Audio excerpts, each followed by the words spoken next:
What's up YouTube, this is Collect Pokemon and welcome back to another video. So this video, initially I was planning to do more of a, what do you call it? Like a spotlight video.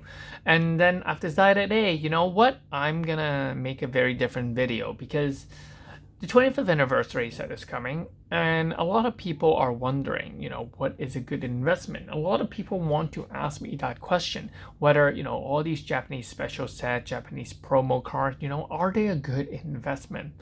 And to be very honest, it really depends on the products. People are going crazy over some of these boxes. And it's to a point where everyone thinks it's free money. As long as you can get it initially, it's free money. Now, the question is that, yes, it is free money, but how long does it take? And we need to understand that not all these promotional boxes are made the same. When I say made the same is that the monetary gain and the opportunity cost of holding on to these boxes can be very, very different. The only reasons why we see that or why we feel that there is a significant growth in the price of these boxes is because the current price we see on eBay. So here's the thing. A lot of people think that, hey, it makes sense, we just buy all of these boxes up. You need to understand the MSRP of these boxes and the traditionally how much we can actually get these boxes for, as compared to the current market in which right out of the gate the price of these boxes has been crazy. It's crazy. So let's talk about some boxes that we're more familiar with. I'm gonna move these over. These are the Vulpix and the Alolan Vulpix Pikachu Poncho cards. These are relatively, I quite like these cards, but they never really took off in comparison to the Mario and Luigi Pikachu that you guys have seen. So these boxes, there goes the Mario. So this is a Luigi box, Mario, and this is the Vulpix box. They are roughly the same size, and they're roughly, introduced in the same era between that 2016 to 2000, and I'm just gonna, 2016 to 2018 era. Both of these boxes were retailing for around $15 US. Yes, you didn't hear it wrong. 15 US dollar. With shipping and everything, you most likely can get both boxes, overseas at $20, something along that line. It was an expensive box, and there was a time when you can get pretty much any number of it. So the first to release is obviously the Mario Luigi boxes. These boxes were on the shelf for the longest time. No one really wanted it. No one really wanted to buy it. So yeah, I am going to refocus the camera. So no one really wanted this box, and it was just lying on the shelf. So I was able to buy a lot of these for around like that $15 to $20 range, and I've decided to sit on it. Well, I actually sold a lot when it went up to around 100 to 500 US dollar, but yeah, now they're selling for like what, 1,600, 1,500 or 800. I can't remember. But yeah, I won't be selling any more of these, so I'll be just kind of sitting here. Whereas this Poncho box was also released for like $15, $20. Now it's only sitting at $600. Now the question is why? Why do people see Luigi box as, wow, or Mario box as, wow, why am I even holding Luigi? The Mario is worth more. Okay.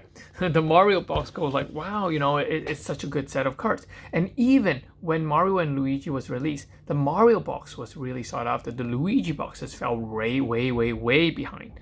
So, yeah, I mean, you need to understand that it is not all the same. You, as an investor, will really need to spot out the cards that are likely to make a higher return or better return. Now, I know what you're gonna say. You're gonna say, "Hey, collect Pokemon. It doesn't really matter." I mean, you just said this was like what, a $500-$600 box right now, and you bought it for $20. Yes, I did. And to be honest, back then it doesn't matter. As long as I know it is a possible good investment, I wouldn't think. I would just buy.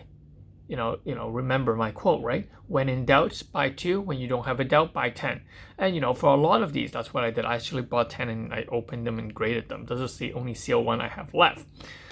But the market has changed. The world has changed to a point where we really have more doubts in a lot of these booster boxes. Now I'm going to show you another booster box or a special promo box. This is the Poncho Mega Charizard one, sealed, very beautiful box with very amazing content inside with the Mega Charizard Poncho Pikachu card. So these were a little bit more expensive. They were around $20 to $25. And yeah, I bought this at around 2025. I can't remember. I bought it at the Pokemon Center. You know, there was a stack of them. You know, you can actually walk in and buy any amount you want. And you know, back then I was very new to Pokemon, so I didn't like hoard or buy a lot of these.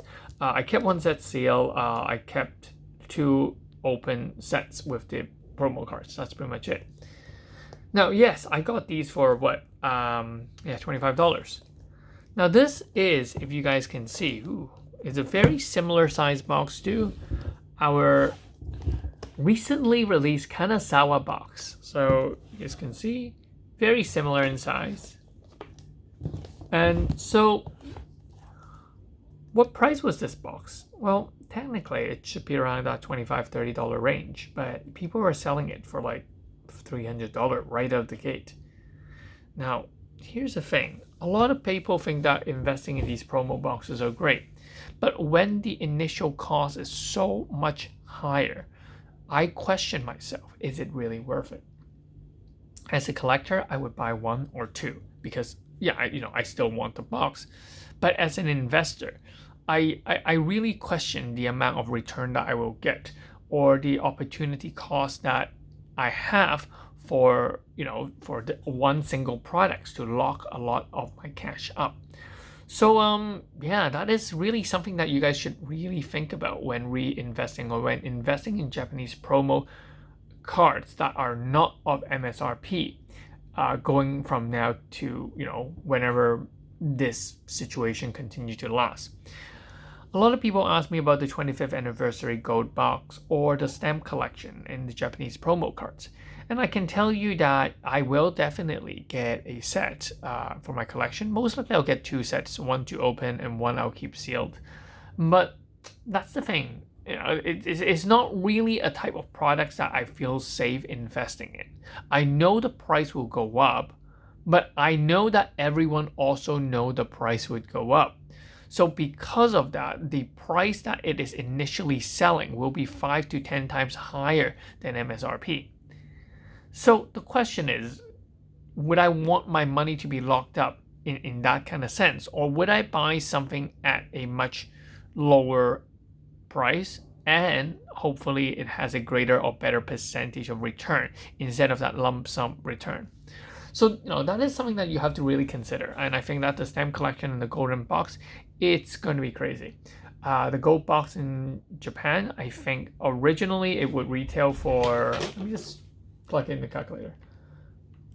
I would assume it's going to be around $150, like $120 to $150. That would be the MSRP.